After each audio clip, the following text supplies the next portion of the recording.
For those of you who were not able to join us for the previous two focus sessions, let me give you a quick overview of what was discussed in those. The very first one looked at the findings of the Hans Bredow Institute.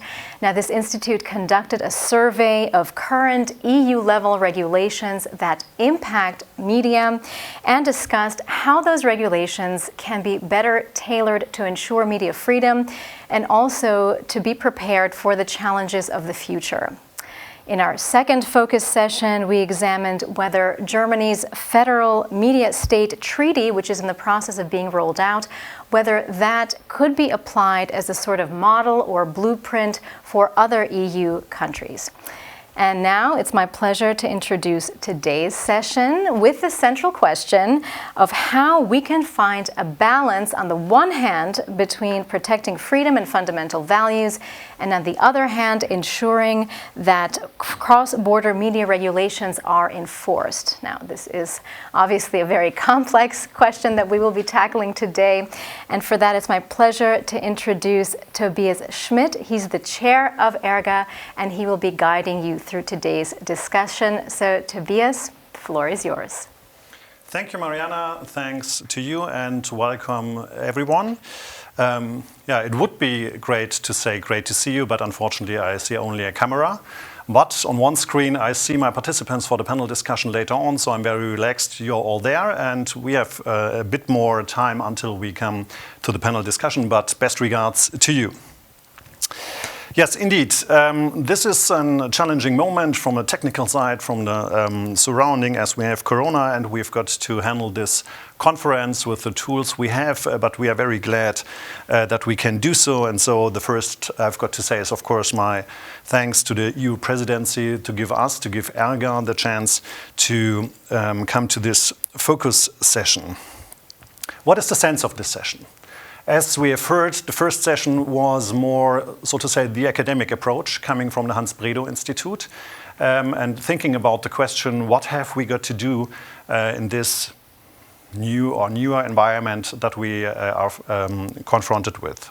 The second focus session was the perspective of the German legislature, so to say, the Länder or states, to see what the answers are we found here in Germany, and maybe to ask the question if this is, in parts, an answer also for the European discussion. And now in Focus Session 3, with a very simple title, From Thinking to Acting. The title is simple, the doing unfortunately not. But with this title we now, so to say, integrate the front end. The European institutions, the regulators, but also the industry. What is it about? I think that's obvious. We have a situation with tremendous change. We have an increase of online media all over, and maybe also accelerated by the COVID-19 situation. And at the same time, where we have an increase of online activities, of course, we have also the challenge that the violation of law, of rules, especially around human dignity, protection of minors, and pluralism, is also increasing.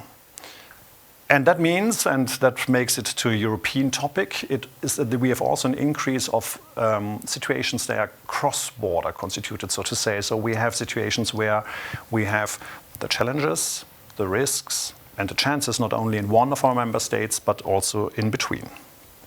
And of course, in addition to that, we have also, over Corona, obviously an increase of the problem of disinformation. So, not easy, but very interesting and with a lot of opportunities. Now it's up to us to ask us the central questions. Where is a need of action, especially, of course, in the regulatory framework? How should we act in this interesting period? And last but not least, how do we find a way to balance out in between the interests of industry to guarantee a free market, the interest of citizens to get protected, and the interest of freedom of speech? Because, as we all know, the core of democracy is freedom of speech, and so the core of regulation is always to find a balance in between the idea of freedom of speech and expression on the one hand and protecting core values on the other side. A lot of questions tackling also the question, what is the role of Europe and who could give us better answers to the question what at the moment the European perspective, the perspective of the European institutions could be, then Roberto Viola.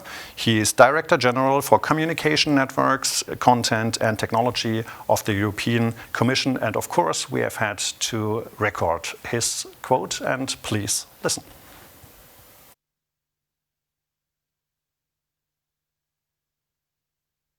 Dear Excellencies, ladies and gentlemen, first of all, I would like to thank Tobias Schmidt. Dear Tobias, thank you very much, as Chair of ERGA, to have invited me to speak to you today. Unfortunately, as you can see, I had to pre-record this speech, but my heart is with you, and I'm really missing what promises to be a very, very interesting debate, and I'm very sorry for this. Today's event is entitled Stabilization of the Free Media System, from thinking to acting. And having been a media regulator in the past myself, I'm well aware of the current challenges for the media sector and the media policy. In the current media environment, which is characterized by an abundance of content and platforms, it's even more important to stabilize safeguards and the free and pluralistic nature of our ecosystem. An open and diverse media landscape is essential to all democracies. And this consideration is really at the very heart of the European media policy. And with this in mind, the European Commission is continuously working to adapt the EU policy to the current needs and challenges. And I really would like, in my short speech, to highlight three major axes of our action. The first one, you can imagine, is the impact of COVID-19 on the media ecosystem and the Commission response. And let me start by stressing that, unfortunately, we are still very, very, very far away from seeing the end of this and able to assess the long-term consequences of this crisis in our society, but also in the media ecosystem. However, we can already say that the impact of COVID-19 in the media sector has been very, very substantial. This is from the halt of audiovisual production, closing cinemas, and the dramatic fall in advertising revenues. And this is in particular for the media and the news. And this crisis is really threatening the existence of many companies, from small to big. It is time to act.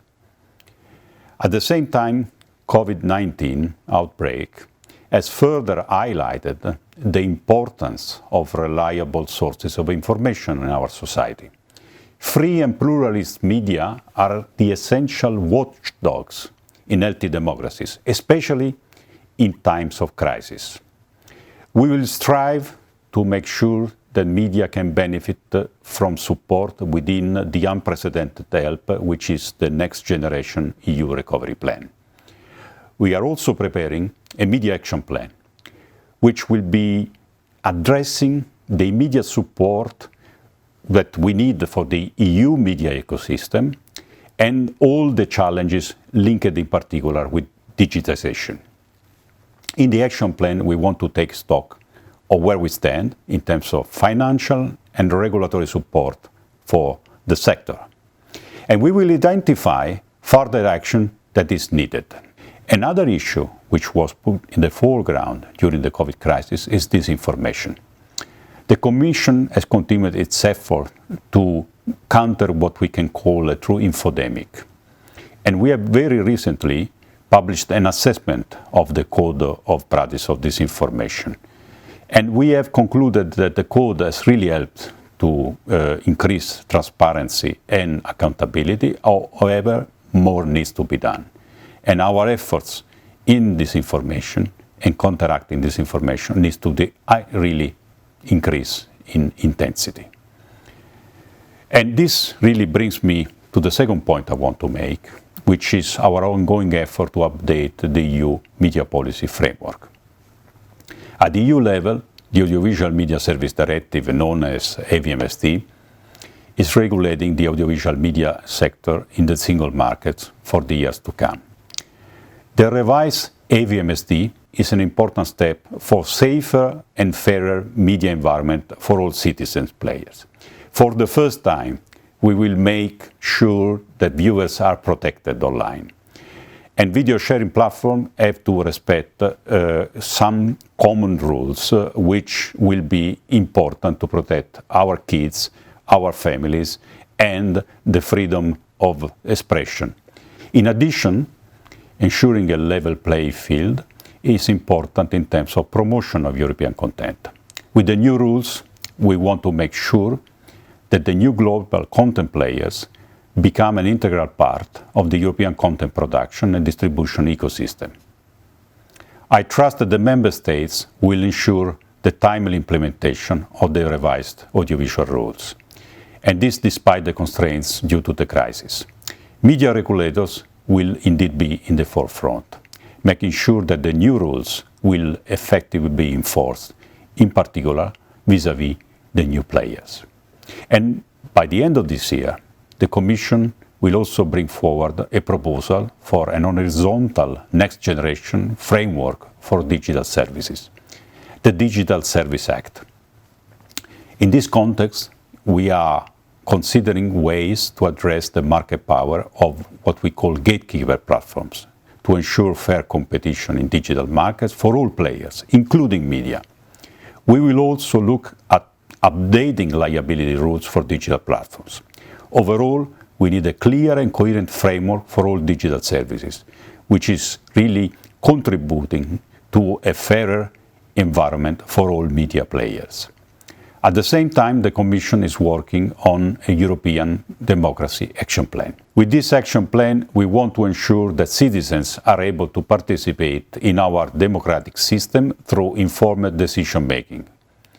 The role of professional, free and pluralist media and actions to protect this important asset of our society will be at the center of our plan. Let me focus on the importance of regulators and the cooperation of regulators within ERGA. The country of origin is really the backbone of our regulatory system and allows companies to scale up in the internal market, no matter they are traditional players or new players. But together, we need to make sure that European values are respected both online and offline. We can only achieve this if we manage to put in place efficient cooperation mechanism. When regulating content, a careful balancing between the protection of fundamental rights and the protection of citizens from harmful or illegal content is needed. These issues are very complex and indeed sensitive. In this regard, we need the expertise and experience and impartiality of independent media regulators. This means that we need to reinforce the cooperation among them. The European Regulators Group for Audiovisual Media Services, known as ERGA, has to be the starting point for such stronger cooperation. ERGA, as the EU body bringing together the independent media regulators, is the right instance for building trust between member states and vis-à-vis viewers, providing expertise in sensitive content issues and resolving cross-border enforcement issues. And this is why we need strong media regulators. And this is why we need to strengthen the cooperation framework within ERGA. Ladies and gentlemen, the challenges of the media ecosystem are very complex. We are faced with a structural change that is being accelerated by an unprecedented crisis. This is not easy at all. And we will need to act one step at a time, showing our resilience and persistence, but also our sensitivity. We can be proud of what we have achieved so far, but the reform will never stop. And let me conclude by wishing the German presidency all the best for the Working Council and the important conclusions on media pluralism that the Presidency is preparing. At the same time, I want to thank again and again ERGA and its chair for their contribution and their continuous effort to ensure that we can release pluralist and free media in Europe. And to all of you, I wish a very, very enriching debate today. Thank you very much for your attention.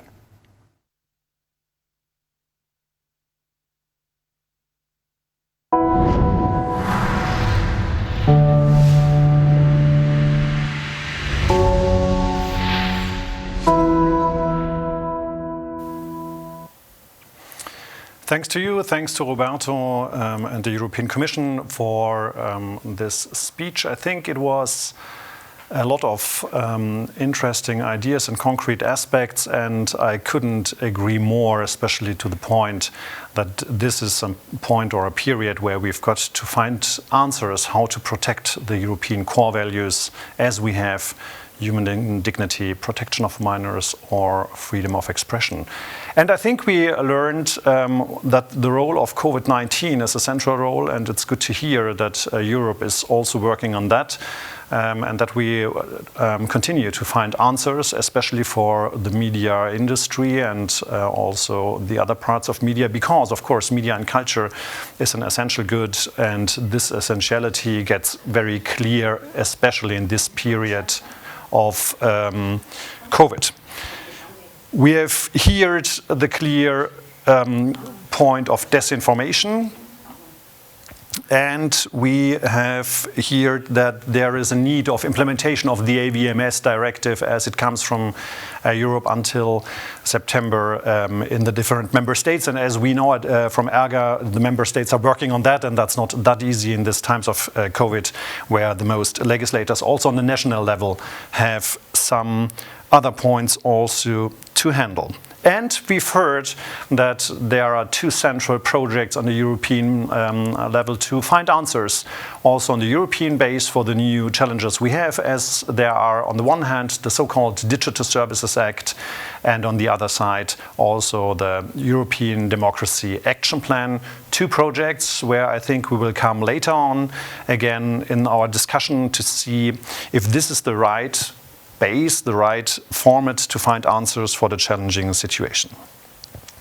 So, but now let's change the perspective. Let's take a look on the same situation, but from another view. Let's change the perspective to the industry, and therefore we have had the opportunity for this focus session to make an interview with Bernd Reichert. He's the CEO of RTL, Mediengruppe RTL Deutschland, the market leader in audiovisual content here in Germany. And of course, as we have Corona, also this interview is recorded and in Cologne. And that leads to the very strange situation. I have the first and I hope the last time the opportunity to hand over to myself. So please listen to Bernd Reichert and myself in Cologne. Hello everyone, best regards to Berlin and to myself. The pandemic crisis generates some special settings also for this conference, and in this case it gives me the opportunity to visit Bernd Reichert here at Mediengruppe RTL Deutschland in Cologne. RTL is Germany's market leader for audiovisual content and part of RTL Group. And Bernd is CEO of this company since 2019. And so he faces now the challenge to manage this company in times of digital change and Corona. So the starting point of this conversation is quite clear. Good to see you. It's Thanks for having wonderful me. To be here. Tobias, we are former colleagues, so I don't address you as Dr. Schmidt, which I hope is okay. Of course. So the first question is, how are things running in these times of Corona crisis? It's still tough. It's still an uphill battle, but we are confident. We are positive, and we see the darkest part of the crisis behind us, which is good. Of course, we had a weird situation during the crisis. First, when we had to take care about the safety of our people and the continuity of our business. And then we saw unexpected, incredible height in terms of reach and social relevance of our journalistic news and content, but also of our entertainment shows. We were just demanded, and people turned to us during the crisis. Without being able to, on the other hand, monetize or refinance or fund it through traditional advertising models. So yeah, there were rough times where we still congratulated ourselves to have such an important infrastructure of journalists in-house, and that the focus on local domestic content and really serving the needs of our people in the country throughout the crisis had been very important, and that people turned to trustworthy, credible journalistic information sources like ours. That's an interesting aspect, and let me ask the question a little bit in another direction. Do you think that a Corona crisis is for your business or for the audiovisual sector more kind of an accelerator concerning all the challenges still coming up because of digitalization, or is it something completely different? So it is an accelerator for sure. I think we also heavily invest in our streaming services. Also their local content, investing in local content is the key differentiator to the global streamers which we are facing competition with. And the way people deal with digital subscriptions and digital devices clearly got accelerated throughout the pandemics. And also advertising patterns and digital programmatic advertising is something which will surely also get an acceleration. The relevance and the immediate importance of access to data and interpreting data is something which will increasingly keep us busy. We will moving from pure content companies to data and technology companies, and we are in the middle of that transformation. For sure, also an interesting constellation between you and the platform companies to figure out who owns data, who can use it for refinancing. But let me come to another point also for us is very interesting in these times of Corona, and that's a point that also European Union and European Commission is addressing at the moment very intensively, and that's all the topic of journalism and disinformation, as you know. And our impression is that this is also something that's get in a negative way accelerated. That's why from your side, from the perspective of the professional media companies with also big journalistic units, what is your perspective on this topic of disinformation? Well, of course, credible professional journalism is the best weapon against disinformation. There are a lot of people who talk about the complete failure of social media as a trustworthy sort of information during the crisis, and I can't disagree. And I think that it has to be compatible with the freedom of speech, and I think we can manage that. And you know, the conspiracy theorists who like to spread disinformation, they say, well, I just raise a question. I just ask, is the pharmaceutical industry behind the virus, or is Bill Gates? And then they say, well, I'm just raising a question. Let's take that question and let's analyze it. Let's face it with well-informed, sourced journalistic approach, and make people aware how dangerous it is to spread it and to believe it. Mm-hmm. And so at the end, yeah, I agree. I think the best answer to disinformation is information. Yeah. And I think that's a really important part. And at the same time, as you said, and I think that's also important to underline, freedom of expression is the other side of the medal we've got to be aware on. Yeah, and I think that's compatible, and we are able to grant and to guarantee both the freedom of speech and the quality of information and trustworthy journalism. Now, maybe it's one of the differences between you and some parts of the so-called new media, like the platforms, that you have at the end a clear responsibility in relationship to the content you send out. And of course, for the so-called social networks, it's another situation, and that's why maybe we've got to differentiate a bit more between the content and the responsibility of of distributing content. Yeah, or the way how permissive the regulators are in still letting the platforms get away with a very passive role of this is not my content, but at the moment where you rank it, where you curate it, where you serve it, offer it, spread it, forward it, you are a curator. You leave your passive role, and whether or not it's an algorithm, it's still a platform who's able to know where this information starts, who it reaches, how it travels, and of course it comes in that there has to be a responsibility alongside that power. Good point, and now we are very close to a topic no CEO in this world likes, but I've got to ask about things like that.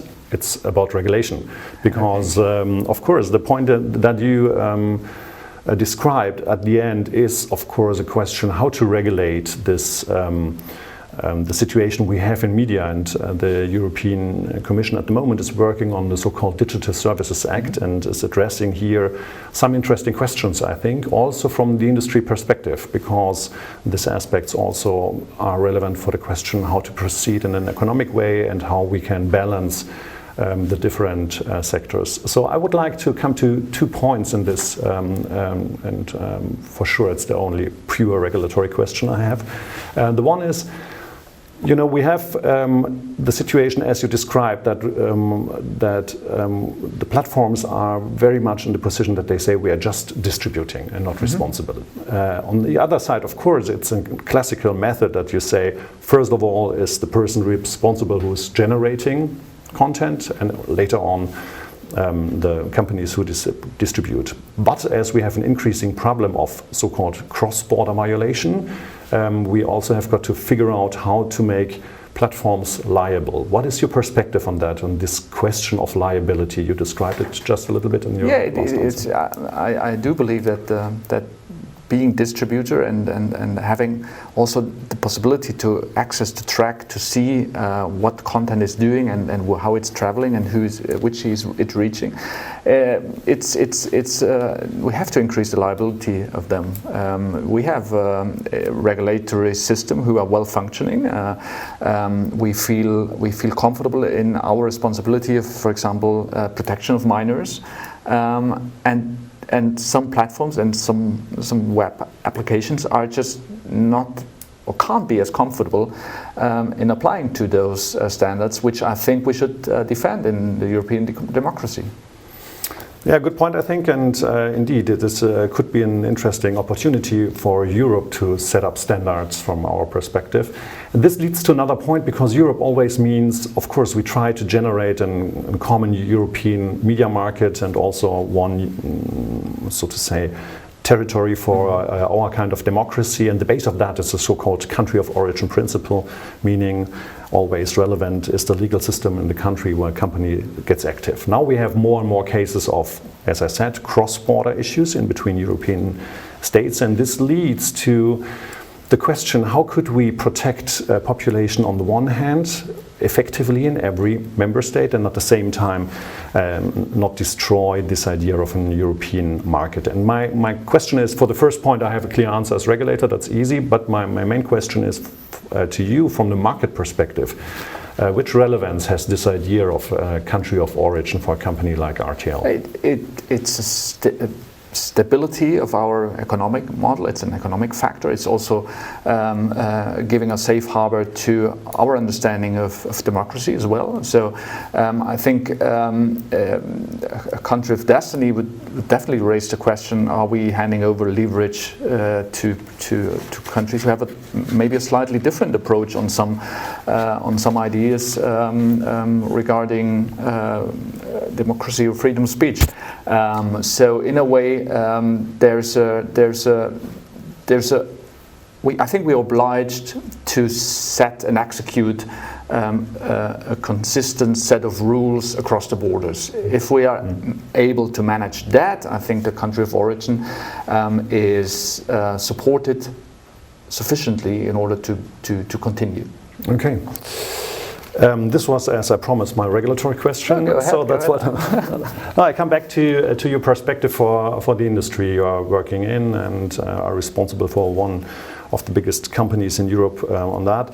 What are your, so to say, wishes or thoughts in direction to the European Union, to the institutions, or the presidency of Germany at the moment? Well, we are not known as a sector who always raises the hand and claims subsidies or duties. It's a fair, future-proof, functional regulation. We always care and worry about the industries and the sectors who support our model. Those are production companies and the advertising industry. So of course we are keen on pursuing models who have been discussed in Spain or in Italy about supporting by tax incentives the acceleration of consumption post-corona by tax incentives. Maybe that would be something which we would be eager to continue and to explore. But also the production sectors who are small and media-sized companies who support us on our domestic, local approach of producing. I think default funds would help them to be creative and aggressive in pitching us ideas again. I think that's something which is very important for us.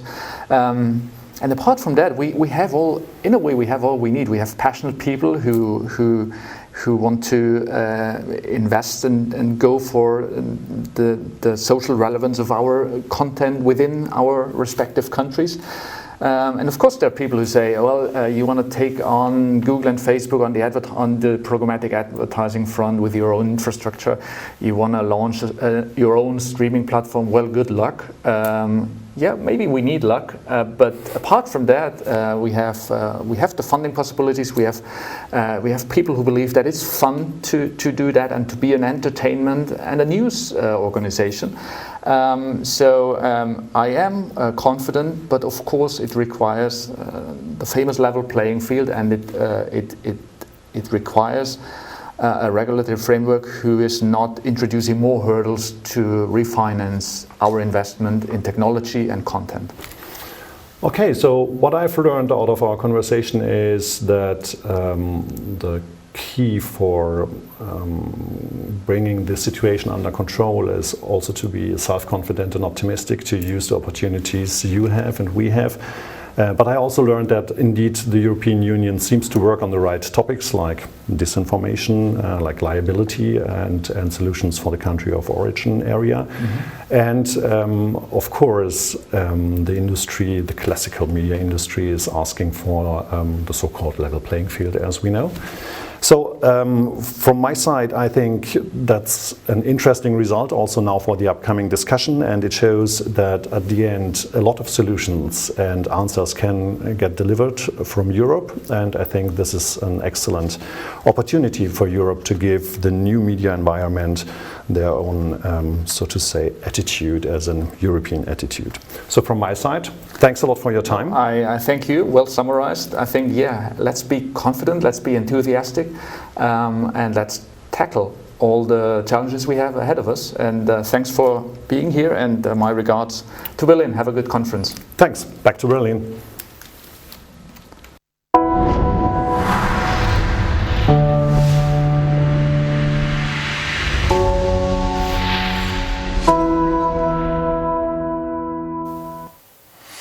So this was a first view from the industry side, and as we've seen, we've learned that we have similar points heard, like in the speech of Roberto Viola. So we have also here the Corona crisis and the question if it's an acceleration of the digital challenge the media industry has. We have heard about the challenges coming out of the questions of liability and country of origin, but also, and I think this is also an important point, about the need of optimism and self-confidence for the industry, for the market, but also for Europe and maybe also for Europe's institution, to take the chance to give this online world an European attitude. First of all, I have the technical advice that, of course, all of you can use the chat function. So if you use, we get your questions and comments direct to the studio, and maybe I can give the questions also to the expert we will now invite in our panel discussion. The idea of this whole session when we planned it about 1 year ago, of course, was to generate a kind of a workshop atmosphere. The idea was to say, if we have got to go the step from thinking to action, to acting, then we've got to think about how we can do and how could we reach a status where we are not just exchanging, so to say, lobbyistic statements, but also generate concrete ideas. Of course, that's now much more challenging. We have less time, more or less 50 minutes to discuss, and we've got to come to results very rapidly. And the only chance to handle this is to invite the best experts for that.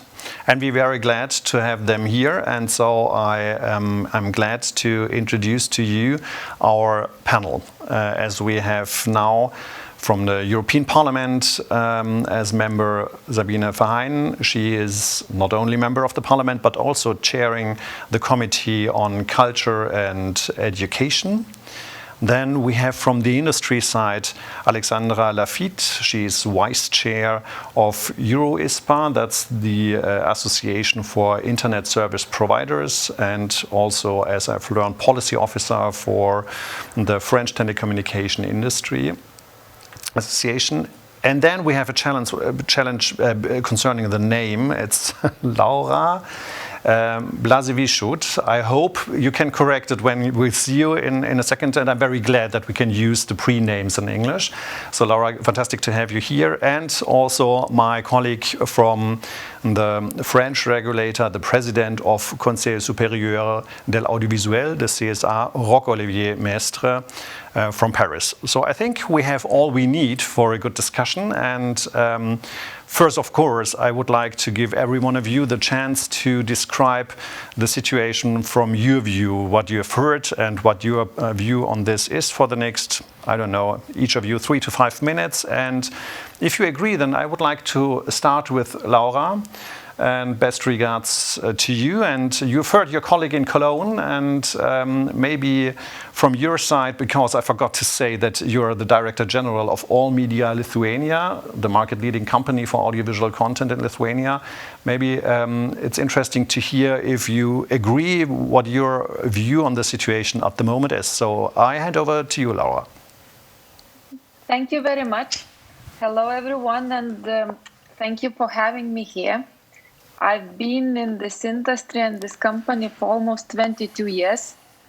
So basically, I'm driving and seeing all this digital transformation. So at the same time, we are still traditional media, but at the same, we can call ourselves a digital player, multi-platform player, having all the video on demand and OTT and on online news services.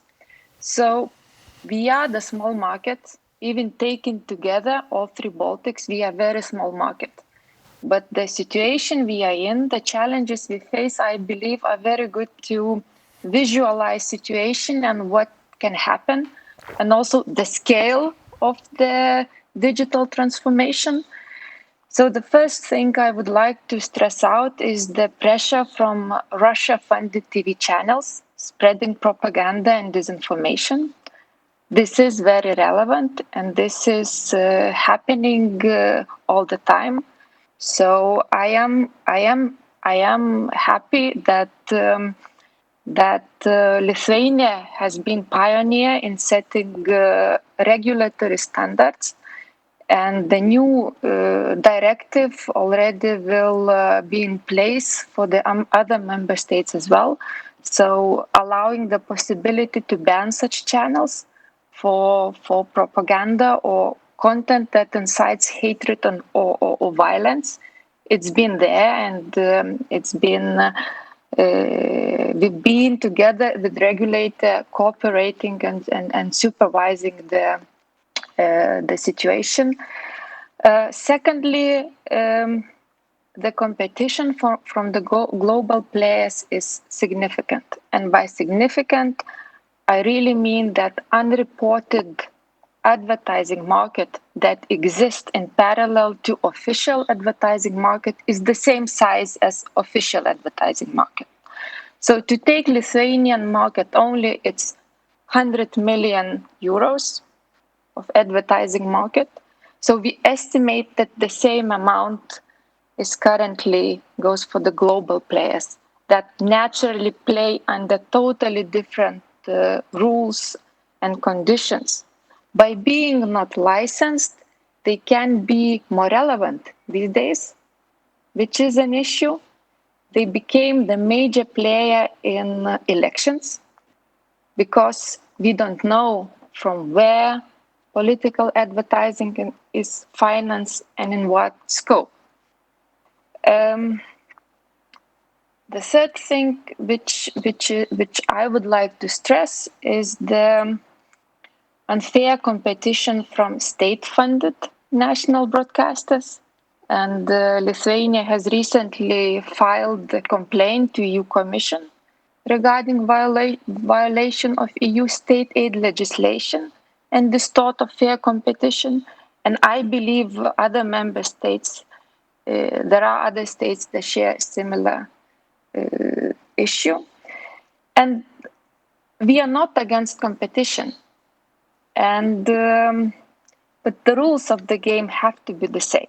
So there are two possible ways. Either we liberalize traditional media regulation, or we apply the same rules for the platforms. And there was a question in preparation how we are handling this fragmented regulatory system.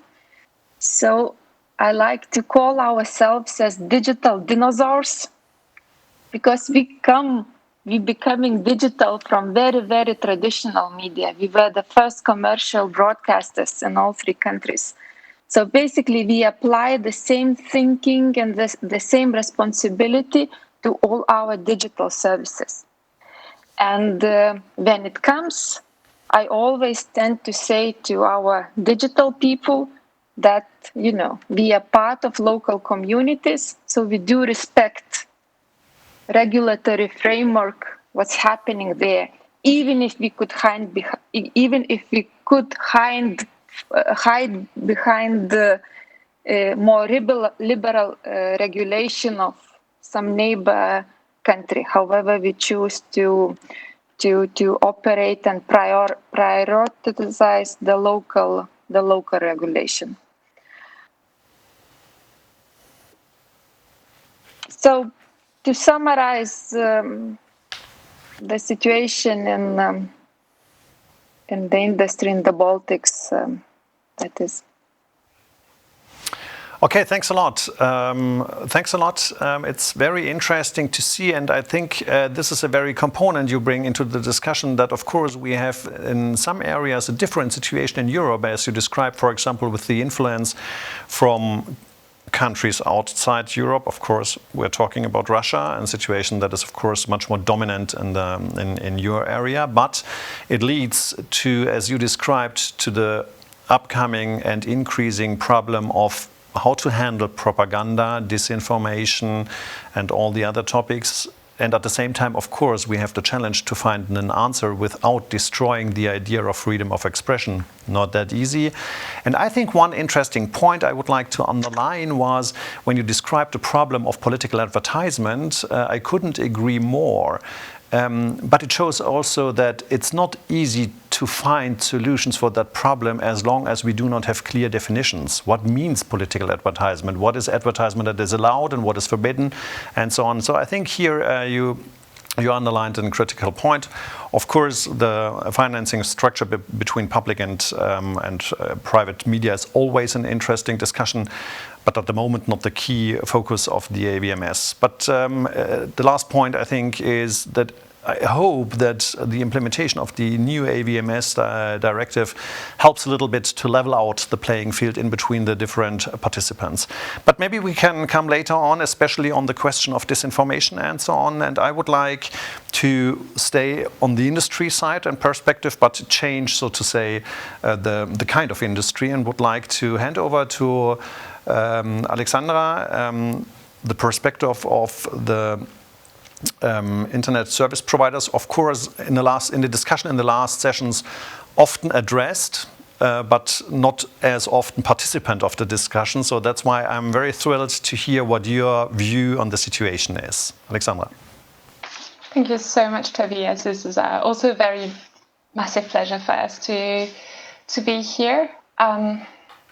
So just a few words on EuroESPA. We represent over 2,000 companies in Europe. You have, of course, the platforms, but also telecom providers, cloud services, hosting providers. And most of our membership is made out of European SMEs. And these SMEs have proven critical in the current situation, but also bring constantly new business models and services in the European market. So, of course, we need to all take our responsibility and help in the process, but also keeping in mind that we need to protect innovation in Europe and safeguard the users' rights. So I'm going to introduce you a bit to our view on the upcoming Digital Services Act, which I believe can be a good starting point for our conversation later.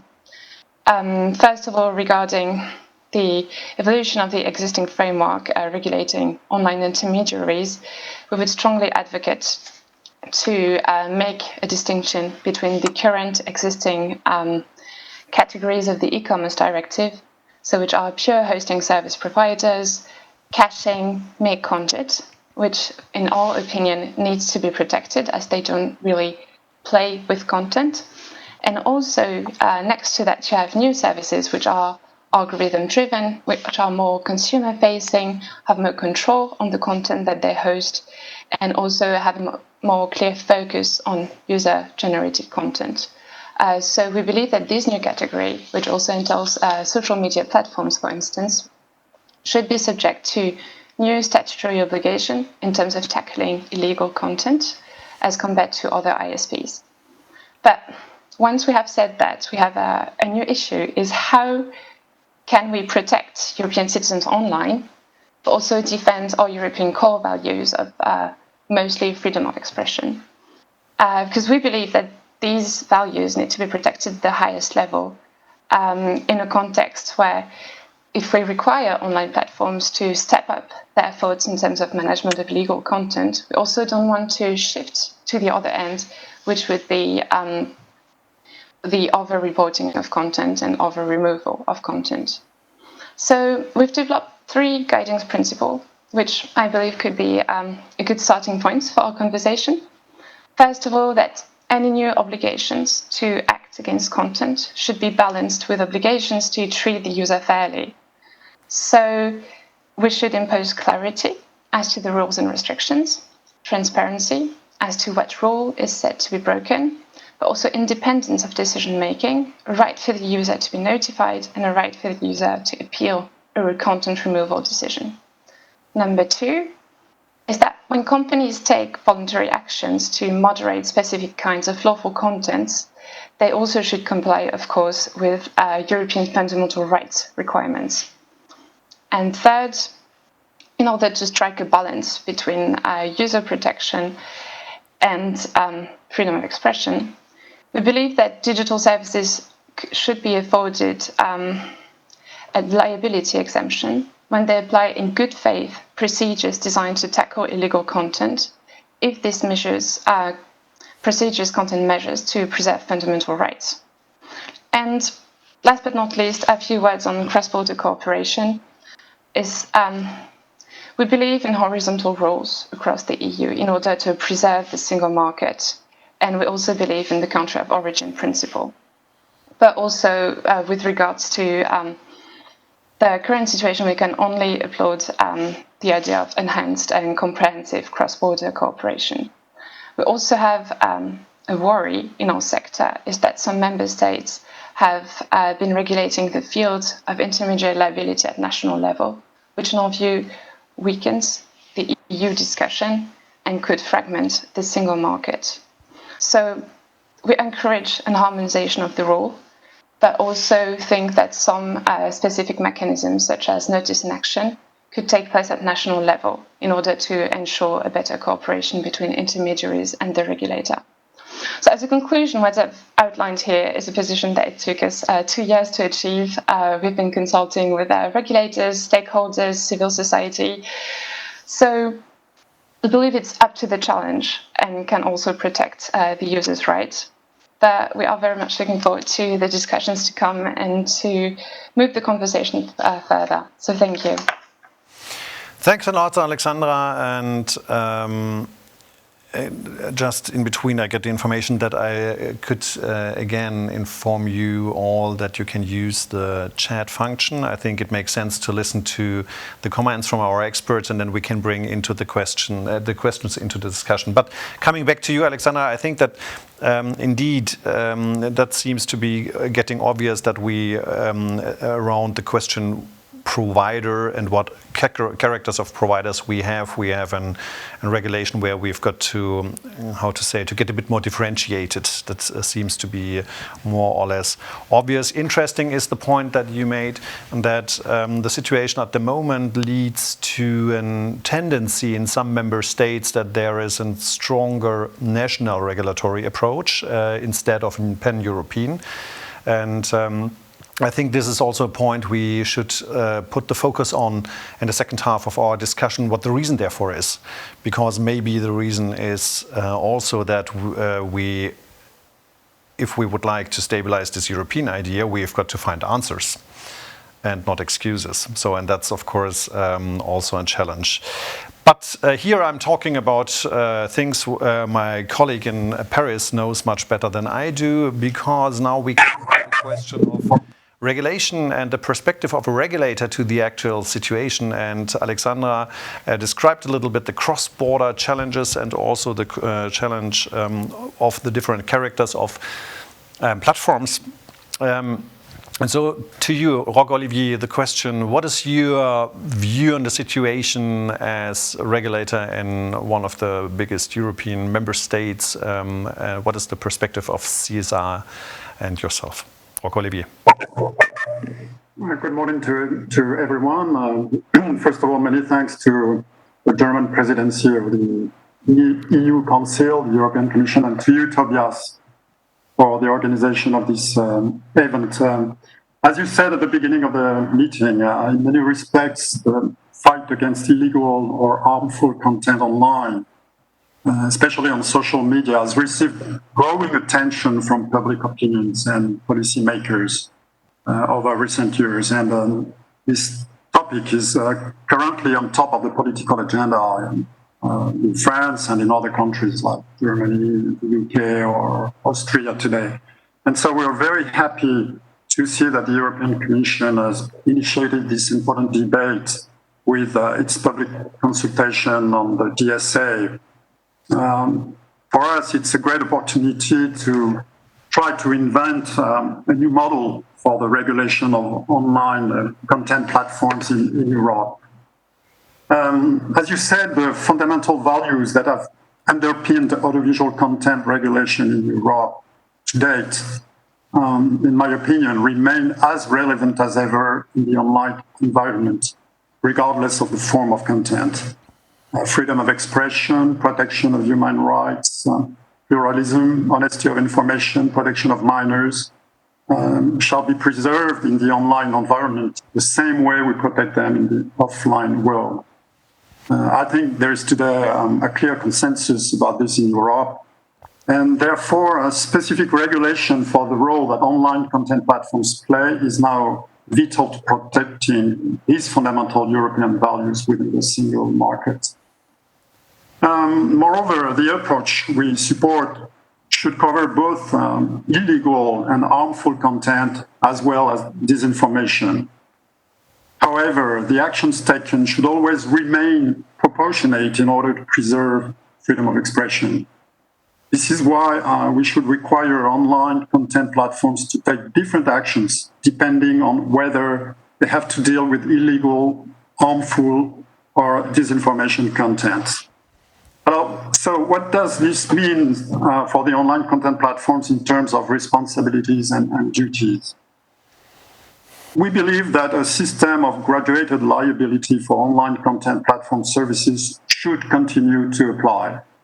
However, in our opinion, the European Commission should look at all online services that do not play a mere passive role in relation to the content uploaded by their users, not simply those services that are today considered to be hosting services according to EU law.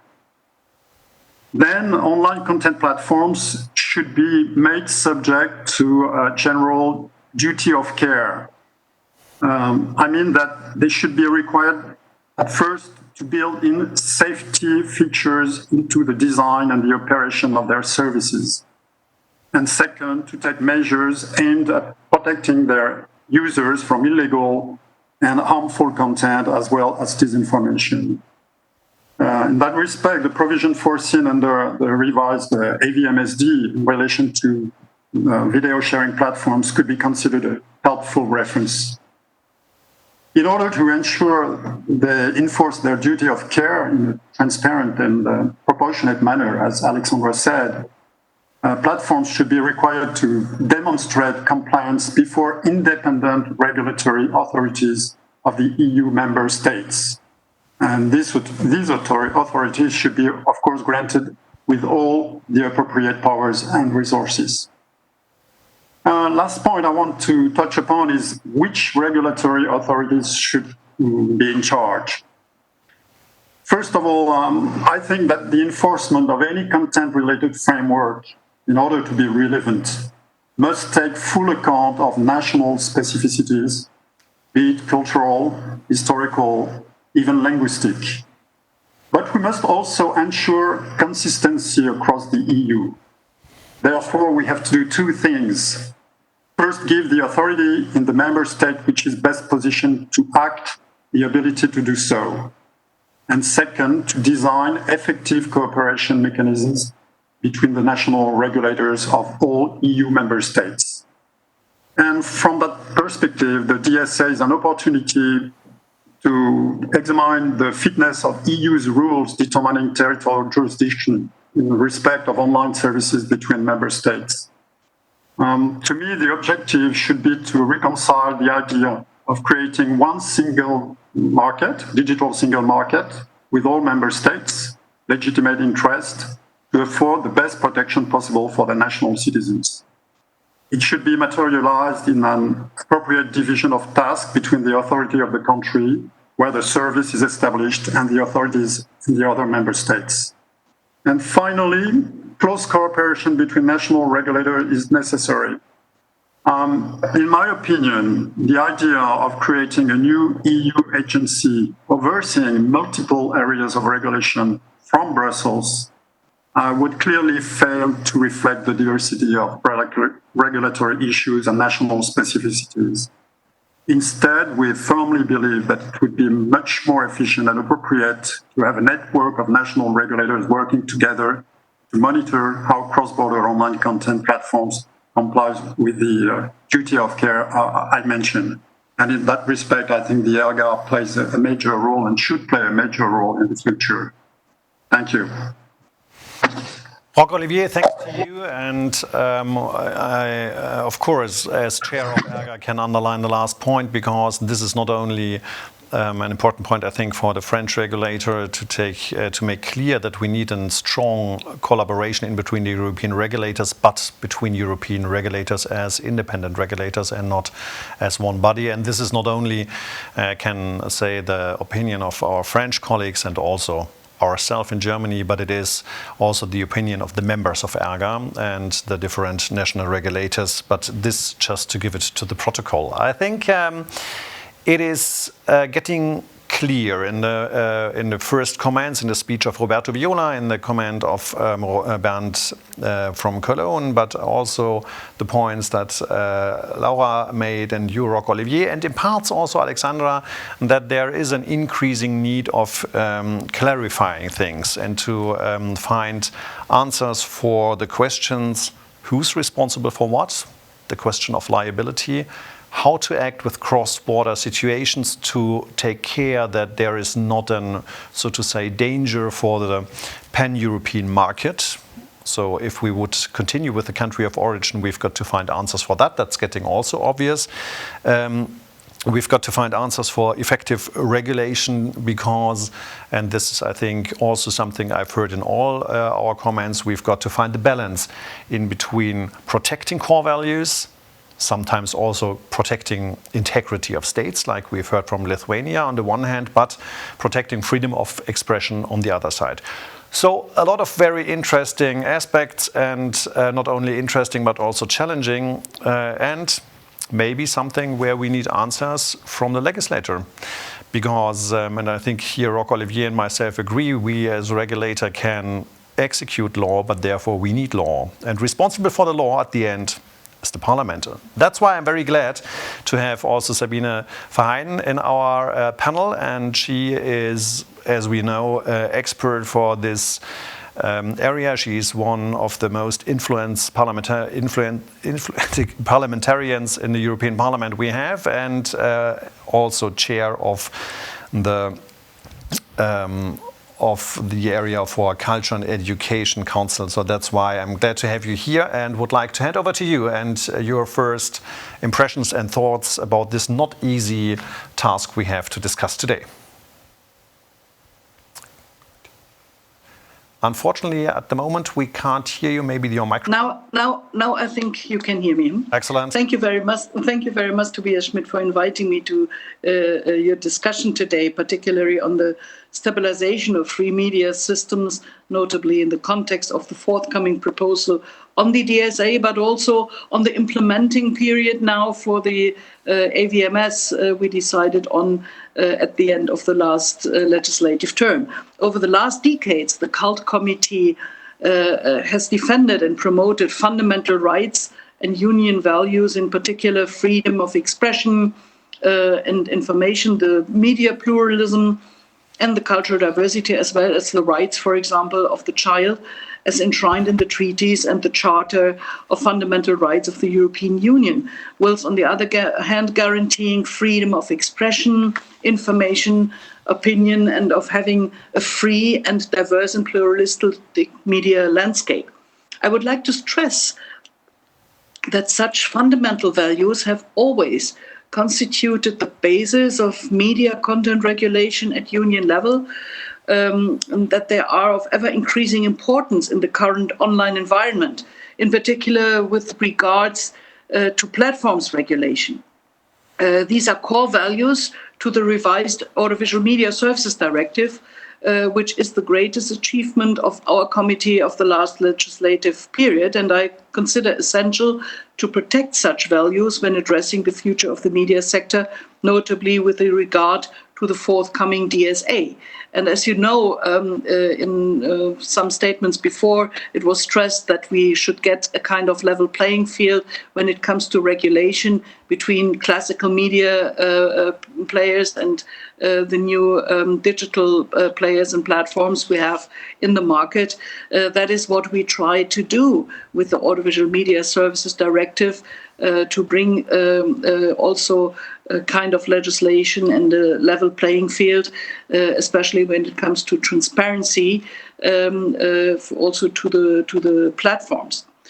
First, I would like to stress that the country of origin principle for us also remains the cornerstone of our media regulation ideas and the founding principle of the AVMSD. And I consider this principle to remain and continue to be the cornerstone of content regulation, notably in order to avoid a fragmentation of the Union digital single market. Recently, some concerns have emerged at Union level and may have raised questions about the effectiveness and timeliness of Union online content regulation. As a result, some member states have adopted already acts at national level that raised some debate pursuant to the country of origin principle, because if we don't find, let's say, also on the European level, a kind of level playing field in this, it will be difficult and we really get a fragmentation. In that context, it's crucial for us at the moment, as the DSA proposal will allow us to assess once again how to adequately combine member states' legitimate interest in affording the best protection possible for the citizens, whilst keeping applying of the country of origin principle without a fragmentation of the digital single market. And as you know, we also have now a special committee, for example, on disinformation and fake news, the INGE committee, where we will deal with this in the European Parliament explicitly. And I'm also a member of this special committee. So also the ideas of the AVMS and what we did in the Culture Committee will have access to the discussions and not just the LIBE and the foreign affairs side. I think that's very important to see what is already done, what is in implementation, how it is implemented, and what we can do or what we have to do in addition via the Digital Single Market Act. It is important to stress that the Digital Services Act should complement and establish a consistent legal framework with other relevant existing acts. And as you know, the most recent adopted act, I already mentioned it, is the AVMS. So we have to be careful that we don't have contradictions in the way how we will regulate the digital market when it comes to media content as a digital service. Strengthening the cross-border cooperation, it is vital, as we know, to enhance further efficient enforcement, ensuring consistency and enhancing further cross-border cooperation between the member states. And that is also what we already tried to implement via the new AVMS, that we have a stricter cooperation and a stronger cooperation between the authorities in the member states and the ERGA as a coordinating body for this work. And we also tried to establish faster dispute mechanism when it comes to differences between the different regulatory bodies on the member states level. Also, on the one hand, to make it easier to find solutions for existing problems, but also to have a better access also for the industry when it comes to discussions. So ERGA could play and has to play a significant role in this regard, for instance, in the coordinating cross-border issues relating to the moderation of content by major platforms. As ERGA suggested in one of its last reports exploring the effectiveness of joint action by regulators and accelerated procedures, which are applicable in the online environment, it seems to be a good avenue to follow on this. One important additional remark from my side is if we want to achieve effective enforcement and cooperation between the member states, it implies taking into account that most of major players such as Google or Facebook have their headquarters in Ireland. This reality cannot be overlooked. Hence why networks of national regulatory bodies coordinated at union level is vital to support enforcement, considering the key importance of the country of origin principle in that regard. And in order to enhance its effectiveness, strengthening end-to-end cooperation between the regulators on cross-border issues is also very crucial. So the Parliament, as the co-legislator, will play also a key role in this field. Recently, the Cult Committee adopted a position on the DSA report in the European Parliament, and the main points were stressed in our opinions were notably, first, the liability regime of intermediaries of the e-commerce directive as the cornerstone of VSPS regulation. Second, we want no general obligation to monitor ex ante, to have an ex ante control when assessing whether audiovisual content is illegal or harmful. We are still sticking on the notice and take down procedure. And we want, third, the possibility for video sharing platforms to use automated tools for detecting such content, but that not to pre-assess, but mainly to notice and stay down. I think that was a very important discussion we had also in our committee, that technical tools can be used for a stay down procedure, but that we use the established notice and takedown procedures we have also in other media sectors where we have a relevant competence. And I would shortly just come back to one point. When it comes to liability of platforms, there is a discussion going on one idea that the more anonymous content is set up in a platform, the more liable the platform should be. And on the other hand, when I know who is putting on content on a platform, the platform has not the high liability, because then I can go to those who are the source of a disinformation, a fake information, harmful content, or something like that.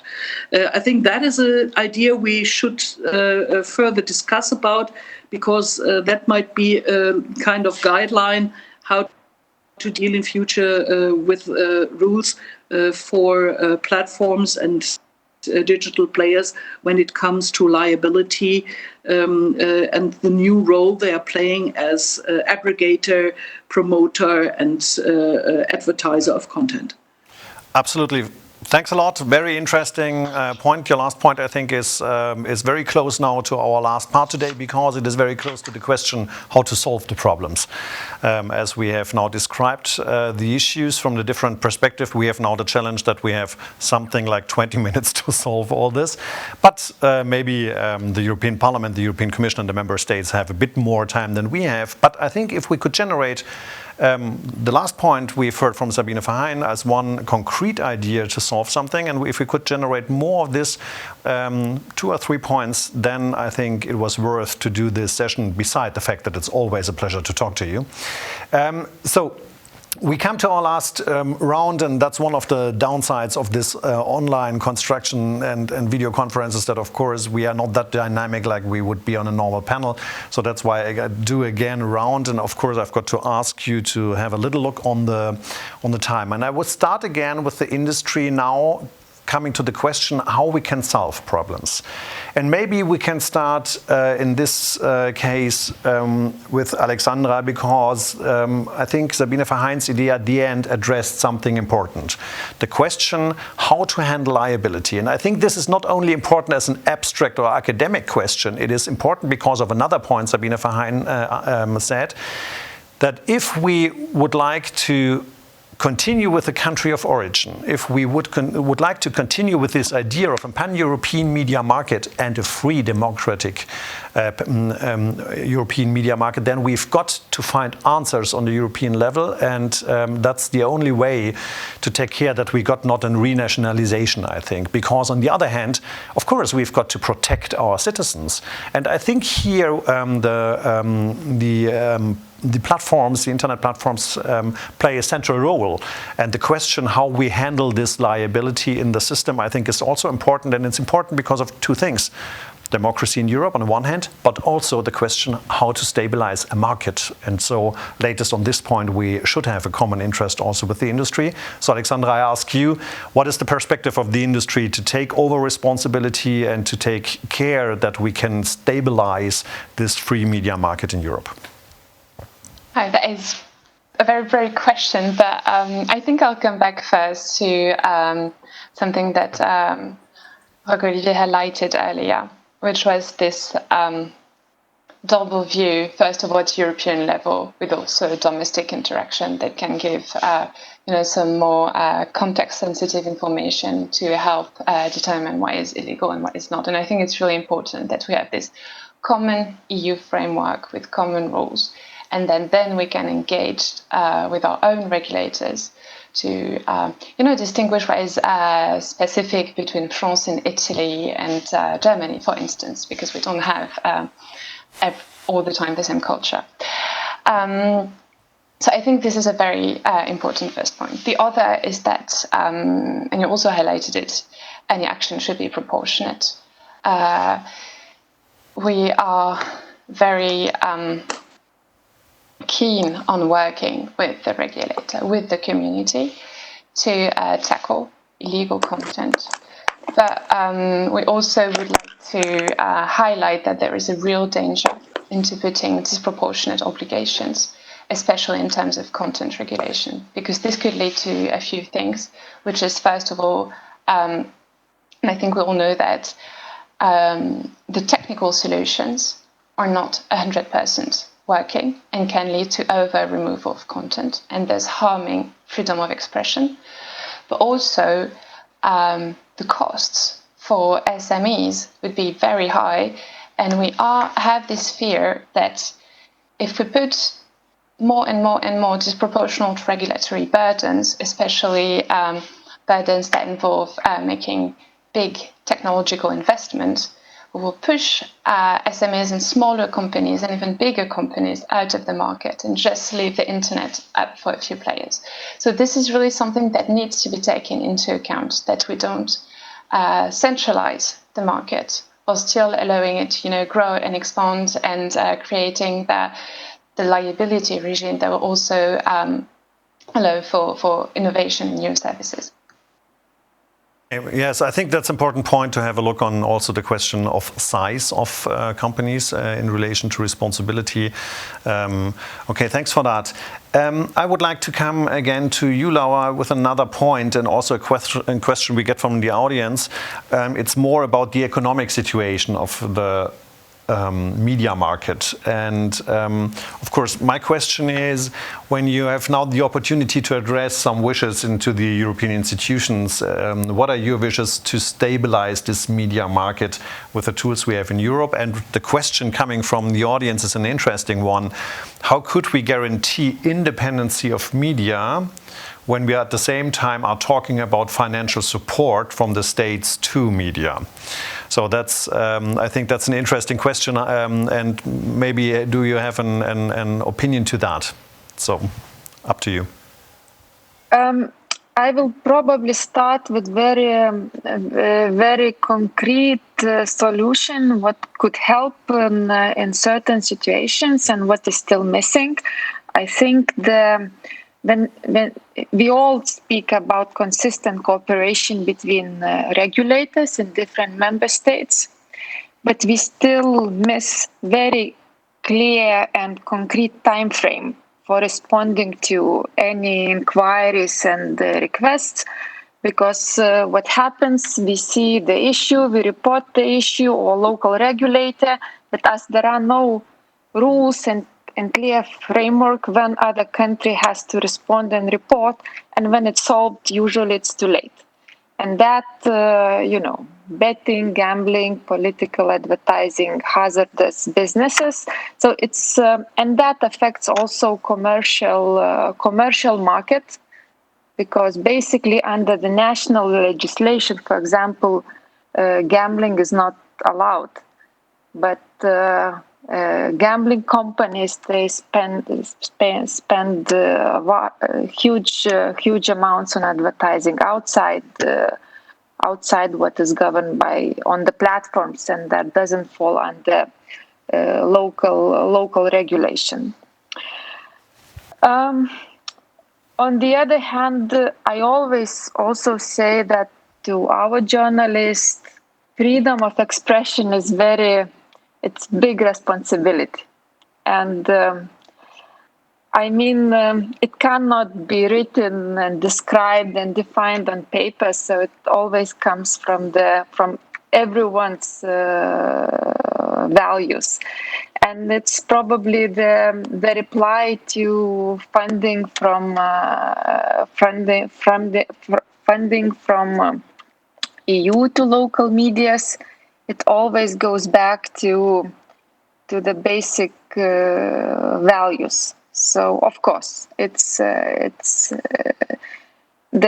danger is in between the lines, and we have to be very careful.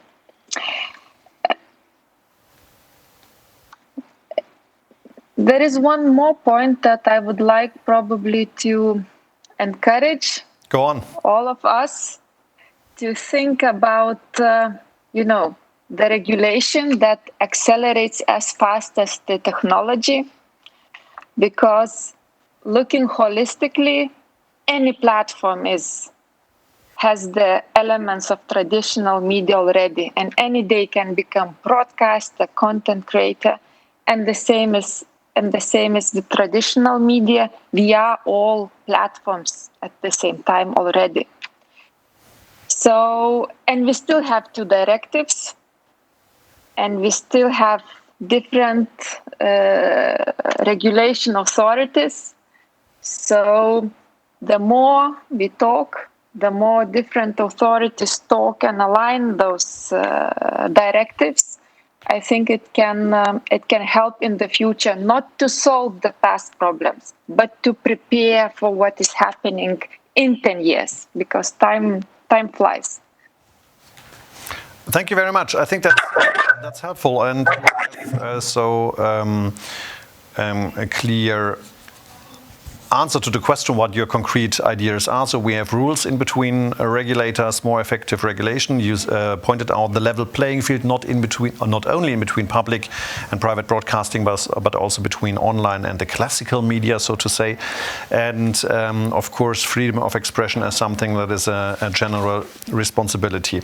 Roch Olivier, from the perspective of a regulator, what do you think? What do we have? What do we have to do, and what should the European legislator address in the different frameworks coming up, like DSA and the European Democracy Action Plan? Well, as I said in my previous intervention, I think the DSA is an amazing opportunity to invent a new framework, to have a European law which would be much better for all those issues than national laws. We had a sad experience in France this year with what we call the Avia law, which was supposed to oblige the platforms, the social media, to withdraw harmful contents within 24 hours. It was very strong legislation, and it has been completely cancelled by the Constitutional Court in Paris last June. And I think it gives a good example of what shouldn't be done. I tell that to a German colleague, and I know that Germany was the first country to enforce such legislation. But I think we would be much stronger if we have legislation at the European level, and then let the national regulators enforce this legislation. And in between, having the ERGA working on a cross-border cooperation. And in that respect, I would like to say a few words about the work we're doing right now with the support of our colleagues from Ireland, what we call the Memorandum of Understanding. It's a tool we're working on aiming at expressing the convergence of will between ERGA members to take common courses on action and cooperation to resolve practical issues arising, for example, from the implementation of AVMSD and enforcement of this directive and of national laws transposing it. This tool is interesting because it is intended to significantly facilitate cooperation and enhance the efficiency of cross-border enforcement of the directive, even though it should be noted that the current legislative framework cannot be legally binding for regulators. Nevertheless, it has the potential to set a model of decentralized cooperation between independent national regulators, and I think maybe of interest in the context of DSA debate. So it's a concrete example to answer what you were asking at the beginning of the second panel, Tobias. It's a concrete answer of the ERGA to make progress on the cross-border cooperation. And I think we can do that. That's the reason why I'm much more in favor of national regulation than pan-European regulation. I understand that some people prefer to have a European agency. I'm not sure at this state of the Union it would be efficient. I'm afraid it would take a long time, and I'm not sure the 27 members of the EU could agree on such a pan-European regulation. So I plead for national regulation and cross-border cooperation between regulators. Thanks for that. And Coming from a federal system here in Germany, our experience is you can solve central problems also with decentralized structures, so I couldn't agree more. I have one more question to you, Roch-Olivier, and it also because it is a little bit a question coming from the audience, because there's the question, didn't we need, so to say, a global solution for everything? So that's an old discussion, what makes it sense if Europe now gets active or not. So what is your perspective? What role, which role could Europe play in this situation we have now? In the new world, as you emphasized at the beginning of our meeting, we have very, very strong, very powerful actors in front of us. Most of them Americans, with a very strong economic power, but also a strong political power, I would say, because they play a major part in our democratic life now, especially social media. And if we want to cope with those actors in an efficient way, well, I think we must have a unified approach. We can go, the 27 members of the EU alone to cope with those actors. If we want to be efficient in the field of disinformation, hatred speech, and so on and so forth, we must work all together, and that's the reason why we really need, through the DSA, a European law. That's my opinion, in the respect of the single market, as several persons told it before me. And so that's what we're expecting from the DSA. That's the position that the French government is carrying on now. That's the position we carry with the ERGA and also as the French national regulator. And we expect very much with the DSA. And so we'll see, I hope at the end of the year, the first framework. Thanks to you, Roch-Olivier, and so it's up to go again and hand over to Sabine Verheyen. And I think it's getting in this discussion very obvious that we are realizing a real chance and challenge at the same time for Europe, because when I had to try to sum up what we've heard, then I think it could be the role of Europe now to, so to say, to bring some stabilizing factors in the freedom discussion of the internet world, and that obviously sounds like getting some clearer definitions and rules. What is your perspective? Do you think Europe can do that? Are the European institutions fit to do so? And what are your, so to say, next steps in this direction? First, I think we have to consist that some steps are already done and now in implementation. When it comes to the dispute mechanisms we have between the different media regulators on national level, where one says there is a media provider not working correctly and sends that to another. In the past, we had really these problems that the reaction was none or a very late reaction. We already made up, knowing about these problems, clear rules in the new AVMS, which is implemented now, that they have to react much faster than before. That might not be enough, but I think it's a very important step, and we should first implement and take a look how this works.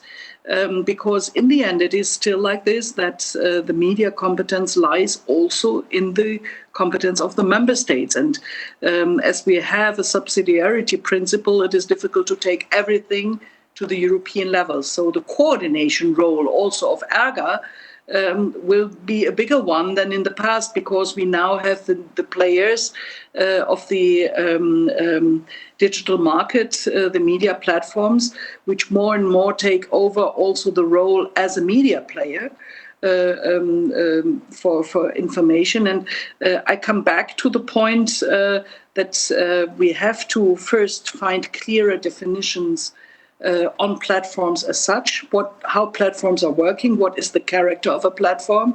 Is it an active platform aggregating content and working with the content also in their business model?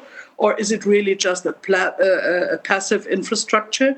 I think these definitions must be made much more clearer than they were in the past, and that can be a task for the Digital Services Act to also define a new platform, to find a new platform definition when it comes to distinguish between the different types of platforms we have. And what is important, and I come back to the idea that was said there, is a question of transparency and a question of liability depending on the transparency grade we have. And as I said, when it comes, for example, to disinformation, at the moment we will discuss now for 1 year on ways how to work against this, how to find solutions for upcoming problems and existing problems we have in this field.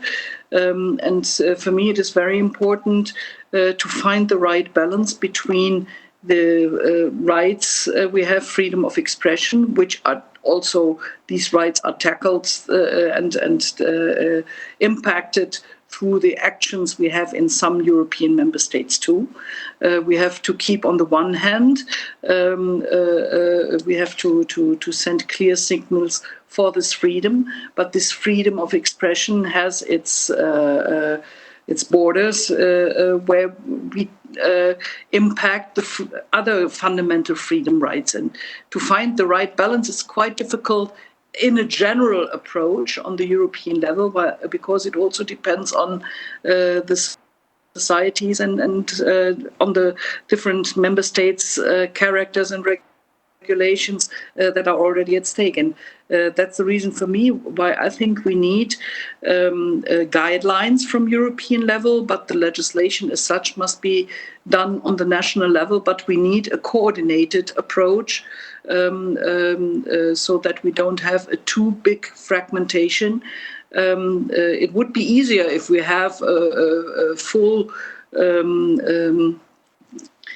harmonization when it comes to digital, but this would not reflect the diversity and the special characters we have in the member states. That's on the one hand really a challenge for actors who want to play pan-European. On the other hand, it's also the richness of Europe that we have these differences, and to find a balanced way will be the task for the next times. I think Europe is ready and willing to do something in this place. That is seen in the ideas that are coming up now with the DSA, but we are also accompanying and reflecting how the AVMS is implemented and will be implemented in the member states and how it works, and where we have to bring additional legislation to supplement or to add special aspects via the DSA. Thank you so much. The sentence I like most is Europe is ready, and we are now almost ready with this discussion. So I think we were able to find some concrete points we've got to work on. Of course, we can't answer to every question also from the audience, like always in these discussions. But what we've seen is the industry underlines the need and also the willingness to be responsible, but there are some challenges from disinformation and propaganda on the one hand over the level playing field, up to the question how to be fair partner in this market. But my impression is, out of this, it is also here clear that there is a need for clear rules and definitions, and also for a strong system of collaboration. That's at the end the same I've heard also from the regulatory side, not so surprising. But also here we can add to Europe is ready. I think also the national authorities are ready to protect citizens in Europe. But we need clear rules and mechanisms in between each other. We try to support as far as we can. But at the end, it's up to the legislator. And I think this is one of the two most important things we've learned. It is up to the legislator to set the rules, and in brackets, not up to the industry. And I think this is something the legislator now, obviously from the Commission to the Parliament, takes as a responsibility. And we have learned that this is a chance for Europe to give the online world, so to say, a European attitude. So that's why from my side, Thanks to all of you. Thanks to my partners on the discussion, but also to the audience and the Euro presidency. And I hand over again to Mariana. Thank you very much, Tobias Schmidt from ERGA, for guiding us through this very interesting, very complex discussion. Also, from me, a huge thank you to all of the panelists and experts for sharing your insights with all of us. And last but not least, and a special thank you to all of our participants who are watching online and participating virtually by sending us your questions and comments.